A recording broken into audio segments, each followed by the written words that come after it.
Se você é religioso ou não, a Bíblia é o livro mais lido do mundo e está cheio de histórias incríveis, desde o Velho Testamento até o Novo. E como é de se esperar, a ciência já comprovou muitos fatos bíblicos, porque ele não está morto, ele ressuscitou. Confira hoje fatos bíblicos comprovados pela ciência.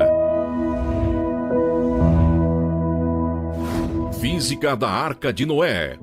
Em 2014, 4 alunos de física da Universidade de Leicester confirmaram a viabilidade da Arca de Noé. Eles começaram uma pesquisa sobre a possibilidade da arca flutuar enquanto carregava um par de cada espécie de animal, analisando de acordo com a física o passo a passo das instruções encontradas na Bíblia. Eles converteram os cúbitos, medida utilizada na Bíblia, para centímetros, determinando que um do primeiro correspondia a 48 do segundo. Seguindo esta linha, a arca teria 145 metros de comprimento, 24 metros de largura e 14 metros de altura. Noé também foi instruído a construir a arca com madeira de gopher, cuja densidade é parecida com a do cipestre, utilizada pelos estudantes para realizar os cálculos. E chegaram à conclusão que a arca vazia teria um peso de 1.200.000 quilos. E para flutuar, a densidade da embarcação teria que ser menor do que a da água. Então, a arca poderia suportar até 51 milhões de quilos, o suficiente para transportar todas as espécies sem afundar.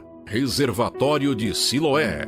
O livro de João conta a existência do reservatório de Siloé, local onde Jesus coletou água para curar os olhos de um cego. Embora todos pensassem que João não estava fazendo referência a um local de verdade, e sim usando um conceito para ilustrar a passagem, o reservatório realmente existe. Em 2005, um grupo de encanadores encontrou a reserva de água na cidade velha de Jerusalém. Após isso, arqueólogos assumiram as buscas e descobriram que se tratava de fato do chamado Reservatório de Siloé, pois estava exatamente no local descrito por João. Parede do rei Salomão. Segundo o primeiro livro dos reis no Antigo Testamento, há o relato de que o rei Salomão ordenou a construção de uma muralha em Jerusalém. Em 2010, arqueólogos da Universidade Hebraica de Jerusalém encontraram partes de uma grande muralha. Segundo a arqueóloga Eilat Mazar, os restos da muralha do século X a.C. poderiam confirmar a descrição bíblica da época do rei. A muralha possuía 70 metros de comprimento e 6 metros de altura, e além dela havia também uma guarita de segurança e uma torre, que foram encontradas em um local chamado de Ófel, entre a chamada cidade de Davi e a parte sul do Monte do Templo Judaico. Torre de Babel. Em Gênesis 11, vemos a história da Torre de Babel, que foi construída pelos descendentes de Noé, que queriam eternizar seus nomes e também tinham intenção de alcançar os céus. Contudo, a atitude de soberba foi repreendida por Deus e, como castigo, confundiu-lhes as línguas faladas pela terra, sendo essa uma das explicações para as várias línguas faladas pelo mundo. Em um novo estudo sobre uma pedra encontrada na antiga Babilônia, atual Iraque, há cerca de um século, pode comprovar a existência da Torre de Babel. Segundo o professor da Universidade de Londres, Andrews George, no objeto encontrado, há um desenho de uma torre com degraus e uma pessoa segurando uma lança e usando um chapéu de cone. Abaixo, há um texto que diz Zigurate, que significa monumento em forma de pirâmide, ou Templo da Babilônia. A pedra do século VI a.C., para o especialista, mostra a primeira imagem real da Torre de Babel, evidenciando as 7 camadas da estrutura, além de identificar um homem por trás de sua construção, o imperador Nabucodonosor II. O objeto também revela detalhes da construção da estrutura e, mais importante, como Nabucodonosor a construiu. A história escrita na rocha é como a que está na Bíblia. Pôncio Pilatos.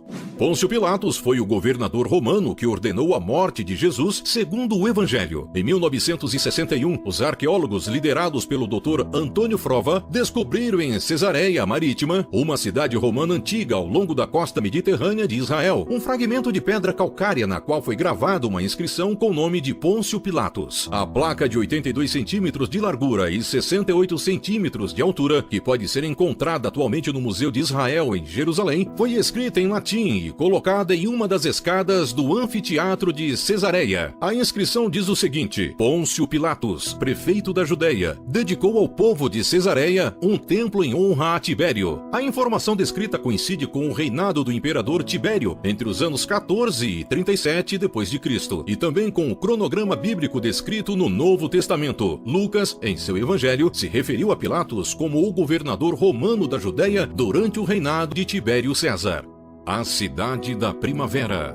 A cidade da Primavera foi mencionada no livro de Samuel por ter sido conquistada pelo rei Davi e também foi o lugar onde Salomão foi ungido a rei. Após 20 anos de escavação, arqueólogos descobriram a cidade da Primavera em Israel. A cidade descoberta tem cerca de 3.800 anos. A escavação aconteceu na cidade de Davi, no Parque Nacional de Davi. A cidade da Primavera foi construída para salvar e proteger a água da cidade de inimigos que tentavam dominá-la. Protegida pela fonte de Gion, o local é descrito no livro bíblico de Reis. Lá, Salomão foi ungido rei pelo sacerdote Zadok, por ordem de seu pai Davi. A cidade da Primavera é a maior fortaleza cananeia que ainda resiste ao tempo. Os arqueólogos da Autoridade de Antiguidades de Israel acreditam também que é a maior fortaleza conhecida que existe antes do reinado de Herodes. Travessia do Mar Vermelho. Agora indo para o livro de Êxodo, nas Escrituras conta a história de Moisés que, para libertar o povo hebreu, recebeu de Deus a incumbência de tirá-los do Egito, e na fuga se depararam com o Mar Vermelho. O relato bíblico afirma que as águas do mar se dividiram em dois, após Moisés estender sua vara sobre as águas. Dessa forma, os israelitas puderam atravessar o mar, enquanto os soldados do faraó ficaram pelo caminho. Segundo pesquisas feitas pelo cientista Carl Drills, ele fez uma simulação reconstituindo as localidades mais prováveis da separação das águas do Mar Vermelho, levando em consideração as alterações do relevo ao longo dos anos. Para que de fato pudessem cruzar o Mar Vermelho, o vento precisaria atingir uma velocidade de 95 km por hora, criando uma ponte terrestre temporária. Em matéria da BBC sobre o assunto, é lembrado também o episódio de um tsunami ocorrido em 1994, nas Filipinas, na ilha de Mindoro, em que uma testemunha relatou ter visto o mar se abrir. O tremor teria aberto uma grande rachadura no fundo de um lago localizado a 1,5 km da costa. A testemunha disse ter visto a água do lago escorrer como uma cachoeira, sendo tragada até revelar o fundo. Dessa forma, cientistas afirmam ser geologicamente possível ocorrer uma abertura no mar.